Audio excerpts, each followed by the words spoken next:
साथियों, मैं एडवोकेट इंतखाब आज़ाद आज आपसे 2 मिनट की बात करूंगा और उम्मीद करूंगा कि आप लोग मेरी बात को ध्यानपूर्वक सुनेंगे।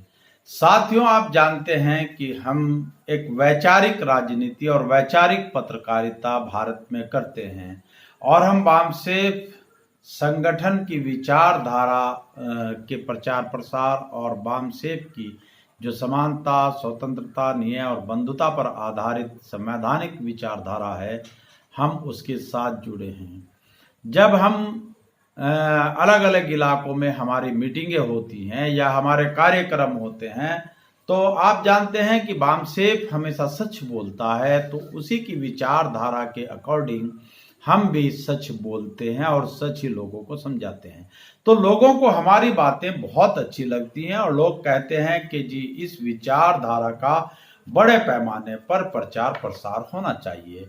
अब उन्हीं में से बहुत सारे हमारे जो साथी हैं वो लगातार हमसे संपर्क करते हैं, जो अलग अलग विभिन्न राजनीतिक दलों से जुड़े लोग हैं, चाहे वो कांग्रेस के लोग हों, समाजवादी पार्टी से ताल्लुक रखते हों या बहुजन समाज पार्टी से ताल्लुक रखते हैं। यह लोग समय समय पर हमसे संपर्क करते रहते हैं कि एडवोकेट इंतखाब आज़ाद, आप एक कमज़ोर पार्टी में हैं, उस पार्टी का कोई बहुजन मुक्ति पार्टी का कोई अस्तित्व नहीं है, इसलिए आप हमारी पार्टी से जुड़ जाएं।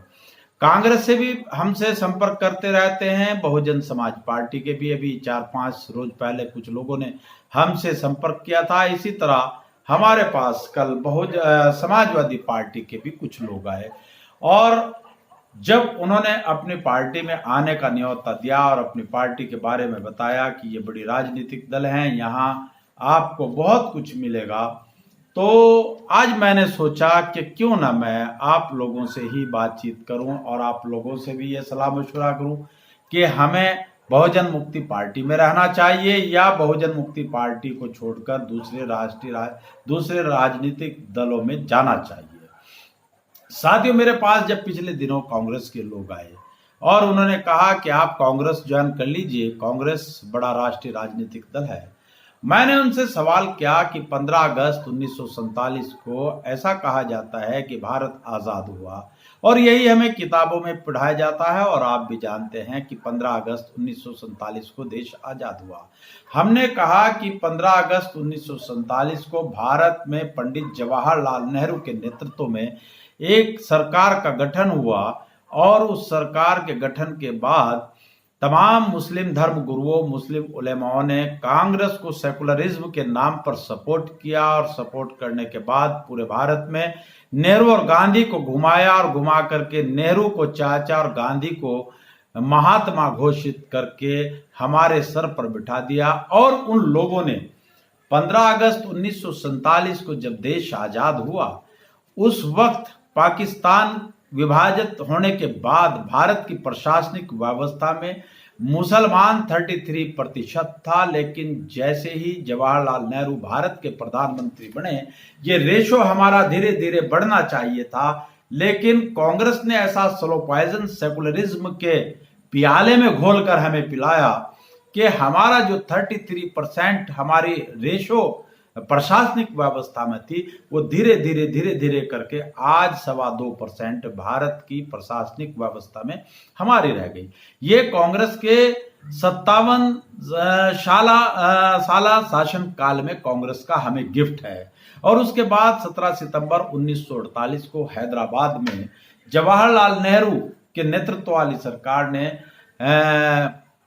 5 दिनों में 3 लाख रजाकारों का कत्ल कराया और जब उनकी लाशें सड़ने लगी तो तेजाब के टैंकर खोलकर उनकी हड्डियों को गला दिया गया। ऐसे ही कांग्रेस ने लगातार अपने 57 साल के शासनकाल में हमें 63,000 सांप्रदायिक दंगों में हमारा कत्लेआम कराया, हमें जेलों में ठूंसा गया और दहशतगर्दी के नाम पर तरह तरह के ISI जैसे कुछ संगठन बना करके उनके नाम पर तमाम मुसलमानों को जेलों में डाला गया। इंडिया टुडे ने भी छापा था कि इतने मुसलमान बाहर नहीं हैं जितने मुसलमान जेलों के अंदर हैं।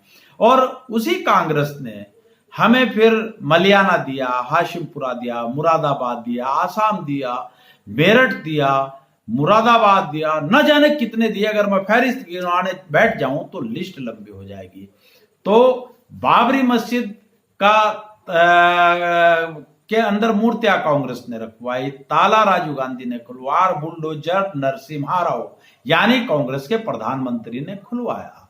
अब आप बताइए कि जिस कांग्रेस पार्टी ने हमारे साथ इतना बड़ा जुल्म किया हो, एडवोकेट इंतखाब आजाद जैसा जिंदा जमीर इंसान उस कांग्रेस के सेकुलरिज्म के उस प्याले को जिसके अंदर जहर पड़ा हुआ है उसे कैसे पी सकता है, कैसे कांग्रेस को ज्वाइन कर सकता है? शायद मैं हरगिज जब तक जिंदा हूं कभी कांग्रेस को ज्वाइन नहीं करूंगा, चाहे कांग्रेस मुझे ये भी कहे कि आपको भारत का राष्ट्रपति बना रहे हैं या आपको भारत का प्रधानमंत्री बना रहे हैं। आपको मेरी बातें सुनकर बड़ा अजीब सा लगेगा। अब चलते हैं बहुजन समाज पार्टी के ऊपर। बहुजन समाज पार्टी एक वास्तव में ऐसा राष्ट्रीय राजनीतिक दल बना था जो किसी शासक जाति के लोगों ने नहीं बनाया था, बल्कि समानता, स्वतंत्रता, न्याय और बंधुता पर आधारित मूल निवासी कंसेप्ट के तहत मान्यवर साहब काशीराम ने बहुजन समाज पार्टी का गठन किया था। लेकिन जैसे ही मान्यवर साहब काशीराम इस दुनिया से रुखसत हुए तो इस पार्टी पर भी मनुवाद की छत्रछाया पड़ी। इसका संचालन भी बसपा सुप्रीमो ना करके इनडायरेक्ट में सतीश मिश्रा करते हैं, और जो नीतियां कांग्रेस और भाजपा की हैं वो ही नीतियां आज भारतीय बहुजन समाज पार्टी में लागू हो गई। और मायावती ने 2014 का जब चुनाव हो गया और नरेंद्र मोदी जी को स्पष्ट बहुमत मिल गया, मायावती जी ने कहा कि मैंने अपने समाज का वोट भारतीय जनता पार्टी को ट्रांसफर कराया है। वो इसलिए मैंने कराया है कि कहीं कट्टरपंथी मुसलमान न जीत जाए, कट्टरपंथी मुसलमान संसद के अंदर न पहुंच जाए। मैंने कट्टरपंथी मुसलमानों को रोकने के लिए अपना वोट भारतीय जनता पार्टी को ट्रांसफर किया है। यह नीति मायावती की है। बताइए इस आधार पर हम कैसे मायावती के साथ जुड़े और मायावती के साथ कैसे जुड़े? जो विजन और मिशन मान्यवर साहब काशीराम का था वो तो मायावती ने बहुजन बसपा सुप्रीमो ने धरती में गाड़ दिया। अब तो वो बसपा कहीं दूर दूर तक दिखाई नहीं देती। जब मान्यवर साहब काशीराम के दौर में जूता गांठने वाले को एमएलए बना दिया जाता था, घूस भरने वाले को विधानसभा के अंदर भेज दिया जाता था, मामूली से हैसियत रखने वाले गरीब आदमी को सदन के अंदर भेज दिया जाता था। अब वो दौर की बसपा नहीं रही। अब तो जिला पंचायत का भी अगर टिकट लिया जाए सदस्य का, उसकी भी बताते हैं कि बहुत बड़ी रकम उसकी तय होती है। अब तो बाहर के लोगों को थोप दिया जाता है। जो विचारधारा से लोग जुड़े थे बस उनको एक बात कहते हुए हम सुनते हैं कि जी मैं तो 40 साल से बहुजन समाज पार्टी में हूं, 30 साल से हूं, 25 साल से हूं, लेकिन वो बेचारे क्षेत्र पंचायत का सदस्य भी नहीं बने। ऐसी स्थिति में जहां जिसका मुखिया पूंजी अपने समाज को दरकिनार करके पूंजीपतियों के हाथों का खिलौना बनाओ, एडवोकेट इंतखाब आजाद उस पार्टी में भी कभी नहीं जा सकता।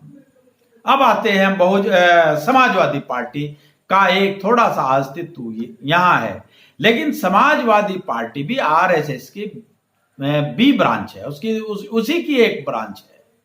अब आप अखिलेश यादव को देखिए। अखिलेश यादव को हमने उत्तर प्रदेश के अंदर 22% वोट दिया और उनका खुद अपने समाज का 6% वोट है। उनका समाज भारतीय जनता पार्टी के साथ चला। उसके समाज ने सिर्फ उन्हीं सीटों पर समाजवादी पार्टी को अपना वोट दिया जहां मुलायम सिंह यादव और उनका कुनबा चुनाव लड़ रहा था, और हमारे समाज ने पूरा वोट अपना समाजवादी पार्टी के अखिलेश यादव को दिया। अखिलेश यादव ने हमसे वादा किया कि 18% रिजर्वेशन दूंगा। पूरे 4.5 साल तक अखिलेश यादव ने कोई रिजर्वेशन की हमसे बात नहीं की।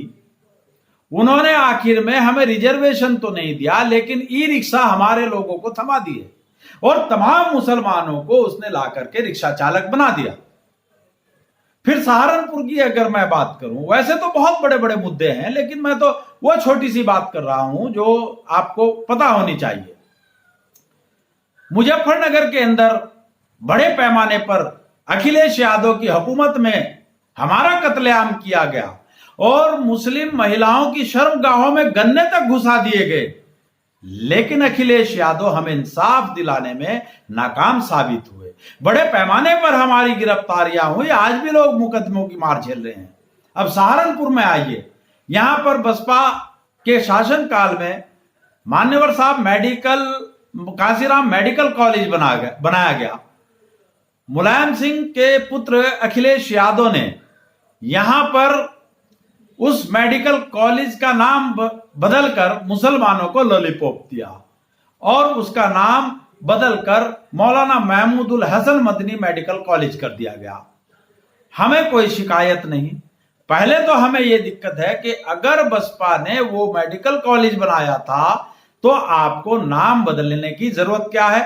अखिलेश यादव जी, आप भी वर्णवादी व्यवस्था के अकॉर्डिंग शूद्र हैं और जिस बसपा ने बनाया था वो भी शूद्रों की पार्टी है। ऐसी स्थिति में आपको मेडिकल कॉलेज का नाम बदलने की कोई जरूरत नहीं थी। लेकिन अगर आपने मेडिकल कॉलेज का नाम बदल दिया था तो जैसे आपके कार्यकाल में उसका निर्माण कार्य पूरा हुआ, अगर आप उसके अंदर मंदिर का निर्माण करा सकते हैं तो अखिलेश यादव जी 22% जब हमने वोट आपको दिया, अपनी राजनीतिक आस्था हमने आपके अंदर ढूंढी, तो क्या आपकी जिम्मेदारी नहीं बनती थी कि वहां पर एक मस्जिद का निर्माण भी करवा दिया जाता?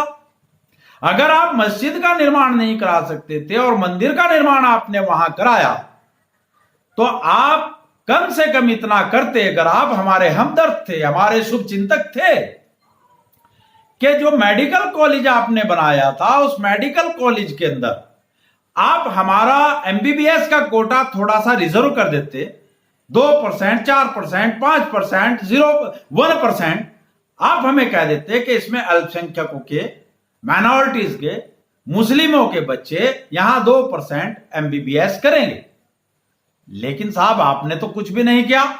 आपने मेडिकल कॉलेज का नाम बदल दिया, मौलाना महमूदुल हसन के नाम पर रख दिया और हमारे लोगों ने वहां पर तालियां बजा दी और आपके अंदर अपनी राजनीतिक आस्था ढूंढकर आपको अपना लीडर मान लिया। लेकिन आप तो हमारे लिए कुछ भी नहीं कर पाए। 2014 में सहारनपुर के अंदर दंगा हुआ, उस दंगे में आप हमारी हिफाजत नहीं कर पाए।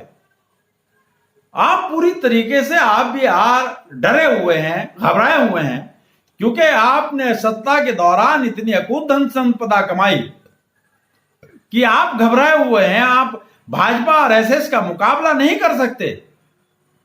और अगर सहारनपुर में भी आपने कुछ देने का काम किया है तो उन्हीं चंद अगड़ी जाति के लोगों को देने का काम किया है। इस पर मैं बाद में बात करूंगा। यानी कांग्रेस हमारी कातिल है, बहुजनों की कातिल है। बहुजन समाज पार्टी अपने मिशन से भटक गई। मान्यवर साहब काशीराम के सपने को धरती में दफन कर दिया और मनुवादियों के हाथों की कठपुतली बन गई।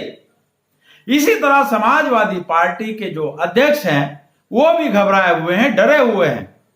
खुद मुलायम सिंह यादव जी ने पार्लियामेंट के अंदर कहा था कि मेरा अंतिम सपना है कि मोदी जी दोबारा सत्ता में आए, और उनका सपना पूरा हो गया। 2019 में मोदी जी फिर से भारत के प्रधानमंत्री बन गए।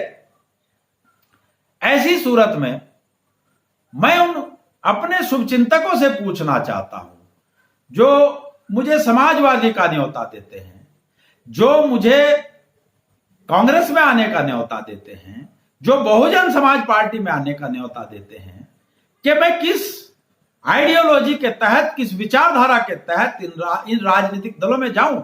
और अब इन राजनीतिक दलों के पास बचा ही क्या है? समाजवादी पार्टी सत्ता में कभी नहीं आएगी, बहुजन समाज पार्टी खत्म हो चुकी है, कांग्रेस बिल्कुल खत्म हो गई है। अब एडवोकेट इंतखाब आजाद इन मरे हुए सांपों को अगर राजनीतिक तौर पर अपने गले में डालेगा तो फिर मेरा पढ़ने लिखने और शिक्षित होने का फायदा क्या होगा? बात करते हैं बहुजन मुक्ति पार्टी की। जब हम कांग्रेस से निराश हो गए, भाजपा की राष्ट्र विरोधी नीतियों ने बहुजन मूल निवासी समाज को धरती में दफन कर दिया।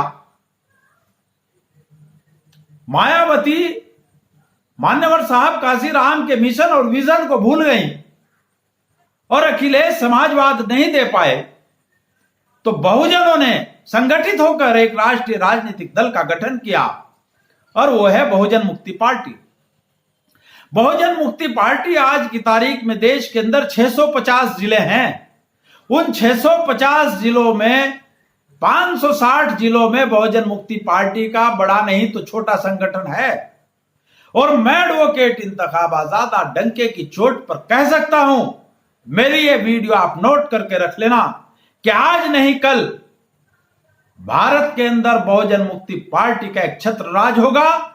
और जो बाबा साहब डॉक्टर भीमराव अंबेडकर ने संविधान में व्यवस्था दी है कि समानता, स्वतंत्रता, न्याय और बंधुता, और मान्यवर बाबा साहब डॉक्टर भीमराव अंबेडकर का वो जो सपना था कि जाओ बहुजनों अपने घरों की दीवारों पर लिख दो कि तुम आज के गुलाम हो लेकिन कल के शासक हो, वो सिर्फ और सिर्फ अगर कोई करेगा तो बहुजन मुक्ति पार्टी करेगी।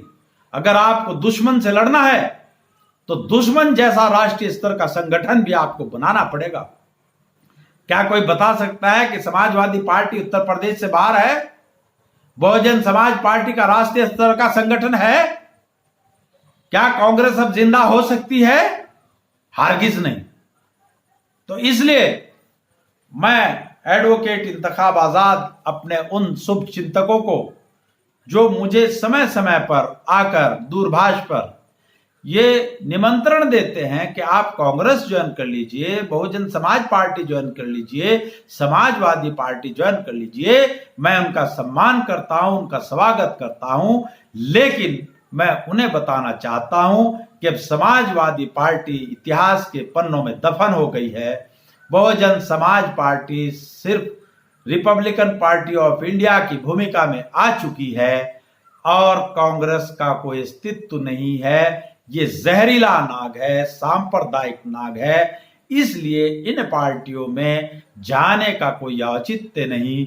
हम सिर्फ बाबा साहब डॉक्टर भीमराव अंबेडकर की आइडियोलॉजी पर आधारित वामसेफ संगठन द्वारा जो व्यवस्था भारत में लागू की जा रही है, उस व्यवस्था को बहुजन मुक्ति पार्टी दिल से स्वीकार करती है। और आज नहीं कल बहुजन मुक्ति पार्टी भारत की सत्ता में होगी और वही एकमात्र ऐसा राष्ट्रीय राजनीतिक दल होगा कि सत्ता में आने के बाद भारत की व्यवस्था को बदलेगा और भारत की व्यवस्था को बदलकर बाबा साहब का वो सपना पूरा करेगा कि जाओ बहुजनों अपने घर की दीवारों पर लिख दो कि तुम आज के गुलाम हो लेकिन कल के तुम शासक बनोगे।